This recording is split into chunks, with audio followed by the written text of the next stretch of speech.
Welcome to the Catholic National Athletic Association's podcast, Overtime. We talk about the unique challenges of running an athletic department at Catholic high schools. We also feature athletic directors from around the country and identify best practices for successful high school athletic departments. If you would like to submit a question or suggest a topic idea for the podcast, please email info@thecnaa.org. That's info@thecnaa.org. info@thecnaa.org. AstroTurf is the exclusive field surface partner of the Catholic National Athletic Association. AstroTurf is the leader and inventor for synthetic turf. AstroTurf is built for performance, and since 1965, AstroTurf has engineered synthetic turf systems with player safety utmost in mind. CNAA members receive a 3% discount on top-of-the-line AstroTurf playing surface products. Email info@thecnaa.org and let them know you heard about the deal on the CNAA podcast.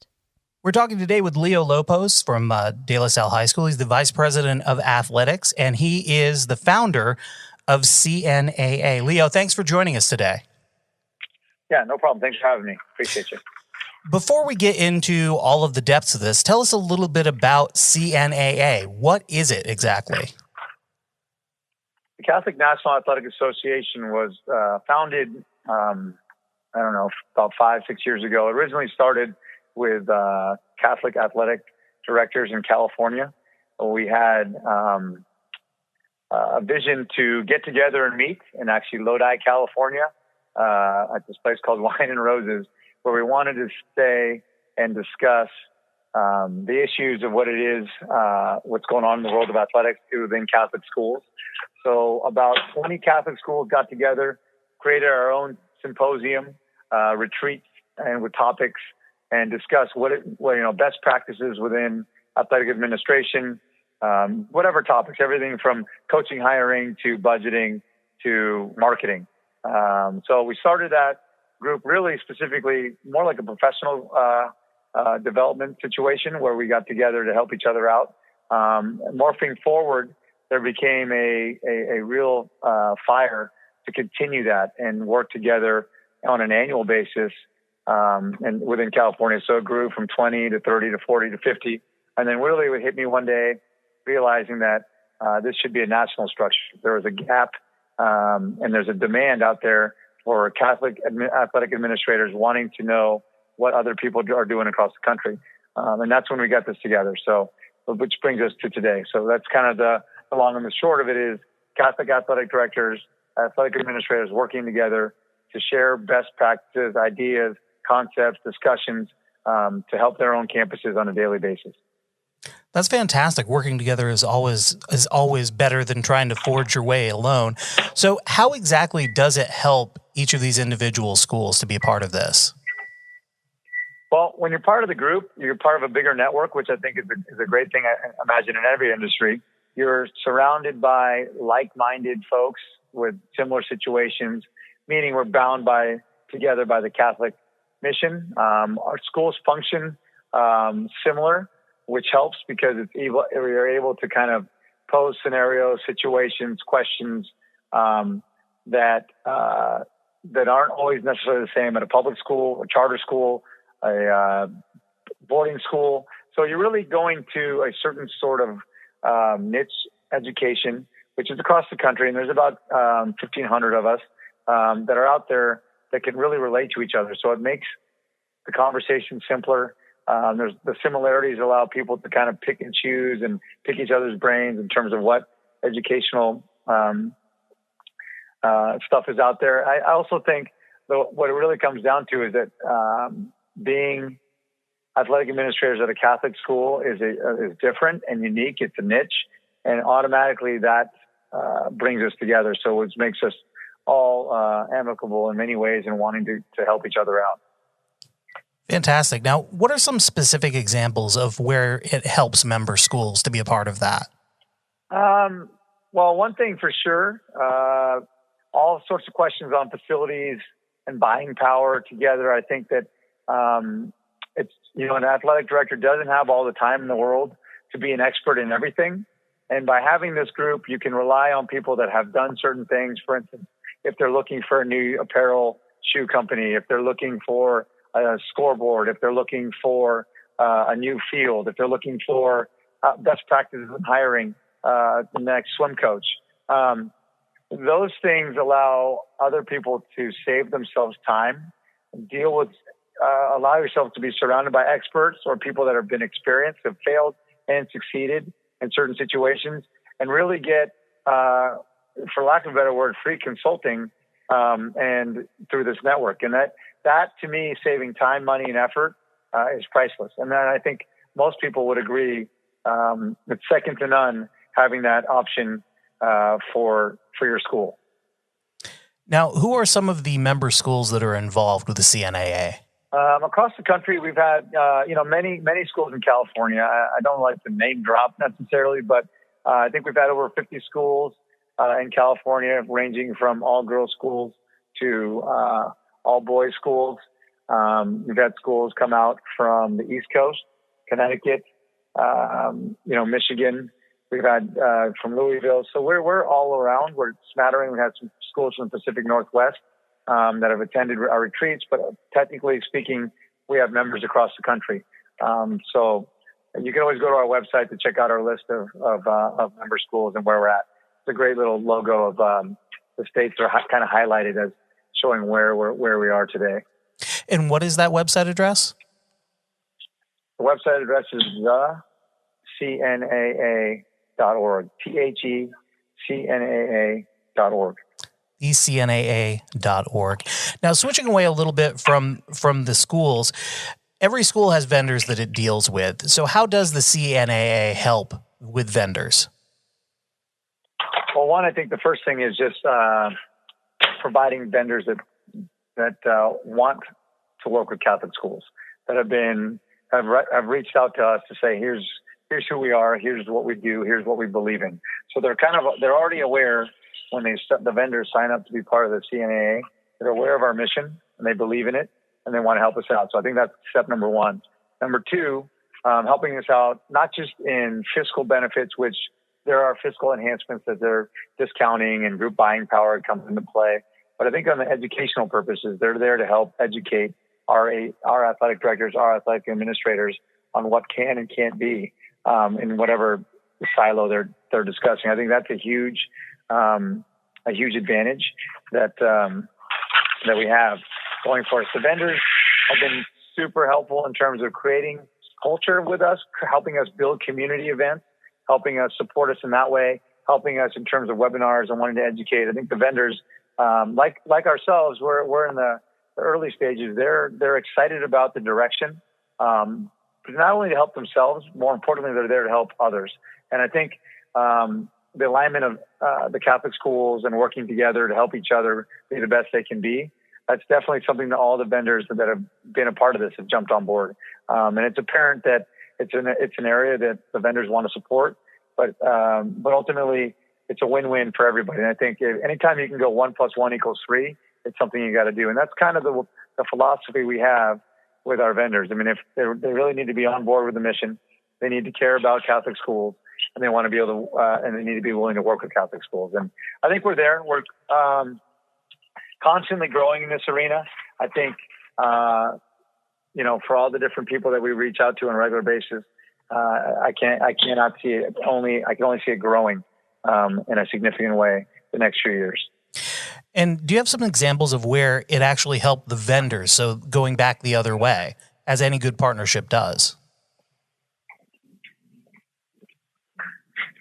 Yeah. I mean, so in terms of vendors, they are able to reach a certain area that maybe they couldn't get to.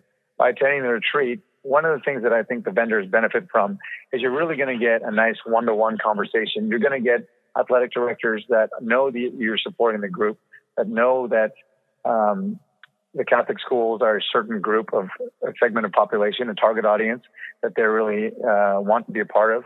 What the vendors are getting is they're getting introductions and contacts and references from other Catholic schools to other ADs that they couldn't get. I mean, I think from the vendor perspective, speaking for them, they're getting something that you can't really get in a lot of his other associations, with the contact, with the ability to be referenced, and ultimately the support to get other Catholic schools to buy into whatever it is they're selling.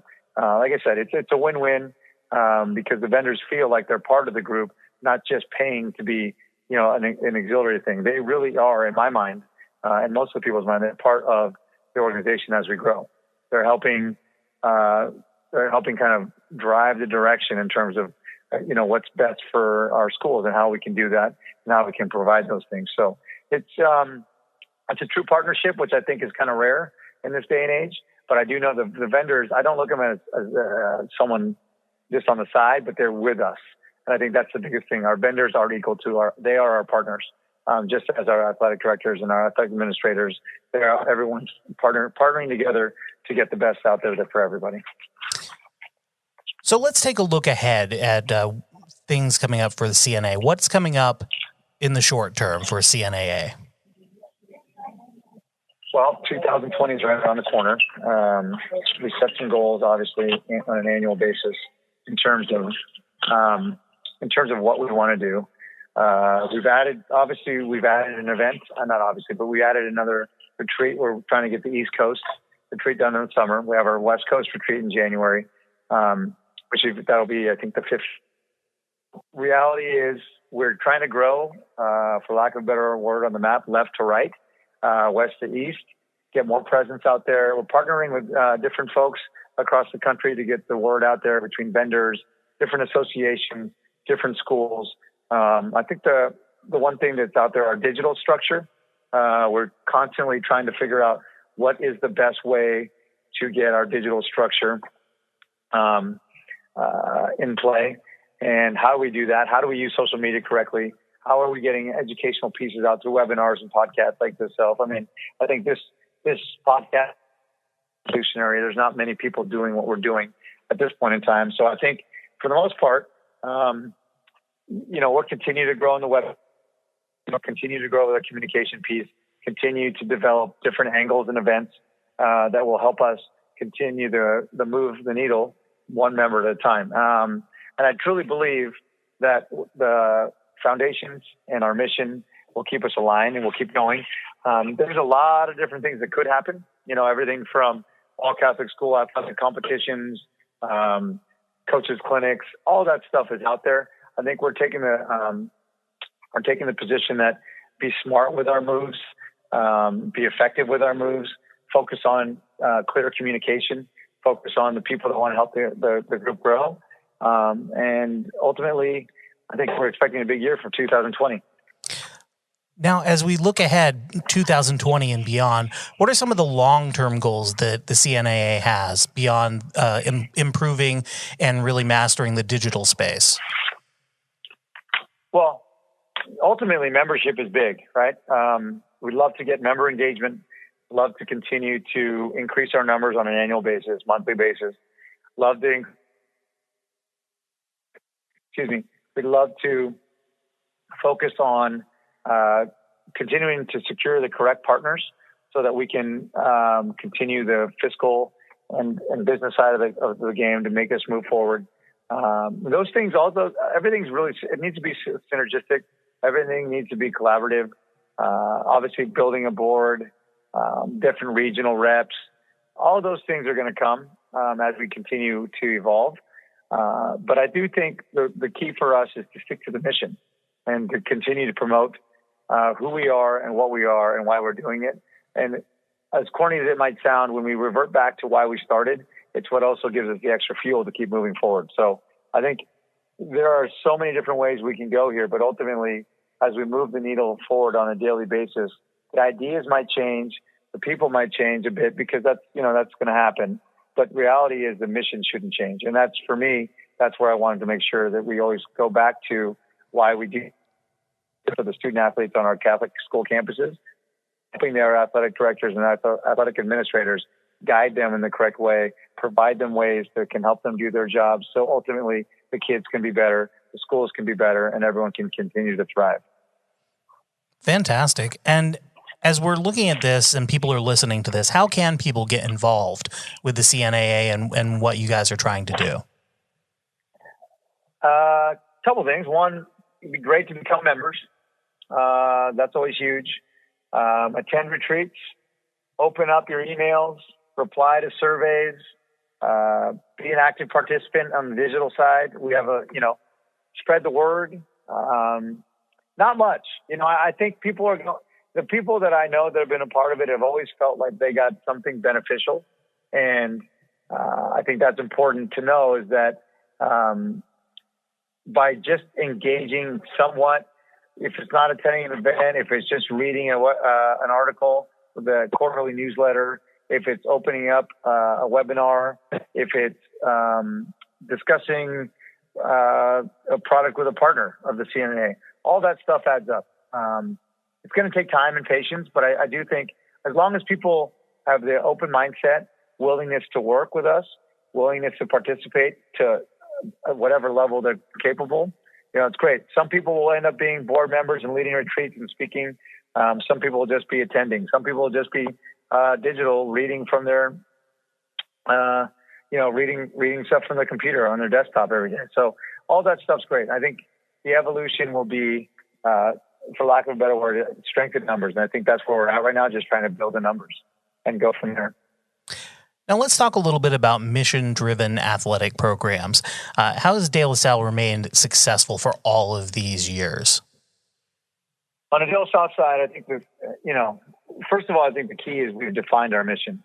We've defined that we want to graduate men of faith, integrity, and scholarship. And we also understand that education, success, to get to those,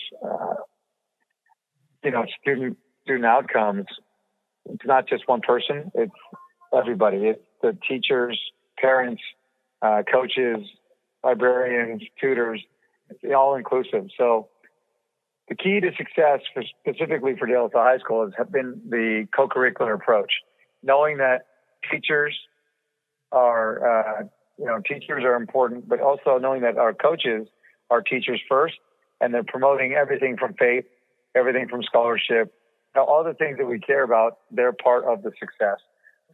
It's all ingrained, and I think the consistency is we've been able to we've been very blessed. Strong adult leaders, strong participants on the parent side, obviously student athletes that care. And as the expectations have grown over the years, over the decades, it's almost been a train, mainly because to what we want all of our graduates, whether they play a sport or not, there's a certain way for De La Salle graduate to be. It just so happens that we're blessed with 75% of our 1,000+ kids playing a sport. But we believe the life lessons that they learn in that thing, whatever sport they might have, is also helping them, more importantly, off the court or off the field of play. So De La Salle's success is mission driven because we understand what we want out of a graduate, and we know where athletics fits within the big picture, and we work together collaboratively with everybody on our campus, in and out, external and internal. What are the 3 core values in the culture at De La Salle? Obviously, the expected student outcomes that I already mentioned are a man of faith, integrity, and scholarship. But when you get down to it, for me, accountability, hard work. I think one of the things that a common piece of advice I give to people is how do you define hard work on your campus? Usually for us, what we define as hard work is a little bit different than others. And I don't mean to disrespect anybody, but I do know what our coaches and our student athletes do on a day-to-day basis. And I think that what they do is extraordinary. It's very difficult to replicate. One of the other things is community. Community is a fiber of De La Salle High School, where we know that everyone deserves and gets respect, and everyone deserves the opportunity. So I think, between community, hard work, accountability, and obviously responsibility goes right there. When people are living those terms on a day-to-day basis, it makes it easier. And don't get me wrong, life is not perfect here, right? We have our issues just like everybody else. And I think when the day is done, we falter. But I think we do a lot of self-reflection, constantly focused on getting better. But truthfully, we're always making decisions what's best for the student athlete. And I think when schools do that, it makes the job easier, and it makes success on the external side of your school look really, really good. It ultimately drive the mission, drive sticking to student athletes and sticking with, whatever core values that school may or may not have. Stick to those core values and go after it. Now, I think you've already answered this in your last answer. The next question, if you have anything to add, would be how do you protect the values across all of your programs there? I think, one, it starts with putting the right adults in the right positions. Easier said than done, that's for sure. Hiring coaches is an art form, and I don't know anybody who's got a perfect way to do it. A lot of luck. 2, support from administration is always key. I think that's been a very good thing from the Christian brothers here at De La Salle that have helped us along the way. We've had very good principals, very good presidents that understand the importance of student athletes and what it does for our community. And I think obviously parent support is huge. Parents buy-in, alumni support. So, there's a lot of components to make the big picture. And the constant theme is communicate and over-communicate as to why. And always be not afraid to challenge yourselves. Look at what's out there, what's best practices, what's contemporary best practices, and where do you want to go? I mean, a constant system of checks and balances on your short and long-term plans are not easily done, but I think it's important for every sport, every athletic department, and every school to make sure you have that and you have some sort of direction as to where you're trying to go. Now, can you give an example of where the values come through? What do you mean for the student athletes? Sure. The values that I mentioned of hard work and all that stuff? Yeah, those core values of De La Salle, how do they sort of manifest themselves and come through in the real world? First of all, I think what you learn on the field of play through our value system resonates immediately in classrooms.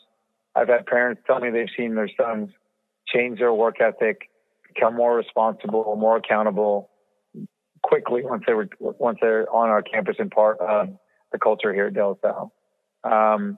Moving forward, I can tell you that if you just look at our alumni and who they are and what they do, we have tons of alum that are in the service-oriented sort of deals, fire, police, Coast Guard, Army, Armed Forces, all that stuff. You can tell that it makes a difference in who they are as adults. And that's ultimately what we want to do. Winning a championship is great. But ultimately that's one part of their life, and people, we definitely try to give the building blocks and the foundation for people to do bigger things in life, not just win a De La Salle championship. I mean, it's great for us, it's great for them, but in the long run, most of our student athletes, I think, look back and say, I learned how to become the best adult I could be here. And I think that's a motivating factor for coaches and teachers and our school, because we know we're 4 years and you're out and you got a whole plethora of years after that that make a difference in life. So, we're just a small part of it, but I think we are able during the molding years of the teenage, adolescent boys, we're able to definitely help, hopefully be a part of them becoming boys to men. And when they become men, we definitely see it and we're proud. We have over 20 alum that are teachers here on campus, which in itself speaks volumes, and probably 30, 40, 50 coaches annually that are alum part-time. I just like to help out because they're giving back. I mean, that is the one mantra at our school, which is enter to learn and leave to serve. So for me, it's an honor and a privilege to be part of something was started before me and continuing to grow and stay on track. And it's a lot of pressure to keep it going. So I think we all want to give back to the kids of the future so they can become, people that we admire, people that we know, including ourselves. And then I think it's a tough task, but it's something that we've been able to accomplish here at De La Salle annually. Now, what do you think the future looks like at De La Salle, looking ahead? The future of De La Salle is pretty, it's bright. It's going to be bright and challenging, just like the world. The children are different. Technology is different. Sports are different. Everything's different. But I think for De La Salle, things changed too in the 70s, 80s, 90s, 2000s, this past decade. We're going to be ready for the challenges that come about us. We're going to try to stay ahead of things. We're going to continually look to see ways we can educate our student athletes the best we can, whatever that may or may not be. I don't have a crystal ball. I don't know what the future will entail, but I know that we're trying to get in front, work with our adults that lead our student athletes so that we can be and continue to have success. Not just extrinsic success, but intrinsic success, which I think is important. Now, how do you promote and maintain faith within the staff and athletes across the program overall? How do we maintain faith? Basically, it's ingrained in our programs between prayer services, liturgies, service learning, our religious studies classes, prayer during team events. All of that's part of it. It's a culture. It's not a athletic department situation. It's a all school deal. It goes back to the term I use of co-curricular. It's part of the curriculum.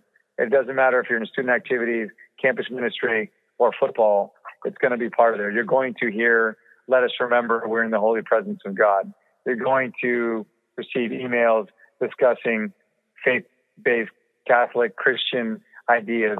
You're going to see service learning projects of helping others. So I don't know if that answers the question, but that's just kind of the way we live around here. So it's not a one-dimensional thing. It's a multi-dimensional scenario on our campus, and it's all school-wide. And finally, how can people learn more about the process of maintaining mission-driven athletic programs? I think you can join the Catholic National Athletic Association. You can join, I didn't mean to sound cheesy right there, but I think it's important to reach out to athletic directors, athletic administrators that have been there for a while. That's one of the tougher challenges, longevity. The job can be a grind. It can be complicated depending on what school you're at. And it's always good to constantly network and ask questions and see what people are doing. And it's constantly changing, so you have to be aware it's not going to be the same on a day-to-day basis. So flexibility is huge. But I think joining a network like the Catholic National Athletic Association, continually talking to schools within your charism, the Christian Brothers, Jesuits, always asking questions on how they're doing things is the way to do it. Every school is going to be different to some extent. Every school is going to have its limitations. Some are going to have some strengths. Some are going to have some challenges. But ultimately, you have to guide your own plan, and you have to stick to it. And that's where I mentioned longevity is one of those complicated scenarios. I think the 10-year average right now on athletic directors, public and private, it's like 2 years or 3 years, something like that. So when you have someone that makes it 5 to 10 years, those are the people you want to kind of ask questions about. How did you do it? Why did you do it? What was the good? What was the bad and the ugly? And that's where you got to learn from each other. That's why I think networking is a big deal, and asking questions and constantly trying to be on top of what's out there is huge. Leo Lopoz, the Vice President of Athletics for De La Salle High School. Thank you so much for joining us on the podcast. Is there anything else you'd like to add? We've talked about a lot today. No, I think it's important for people to keep sticking on track, to try to help the student athletes on their campus, and try to stick to the mission of your school, and just live life and enjoy it every day, because making a difference every day is a great thing. And it's not simple, but hopefully there's people out there that can help you get the goals and achievements that your school wants. And obviously, being part of the Catholic National Athletic Association can help do that. But I appreciate your time, and hopefully this was an informative podcast for all. Thank you, Leo. AstroTurf is the exclusive field surface partner of the Catholic National Athletic Association. AstroTurf is the leader and inventor for synthetic turf. AstroTurf is built for performance, and since 1965, AstroTurf has engineered synthetic turf systems with player safety utmost in mind. CNAA members receive a 3% discount on top-of-the-line AstroTurf playing surface products. Email info@thecnaa.org and let them know you heard about the deal on the CNAA podcast.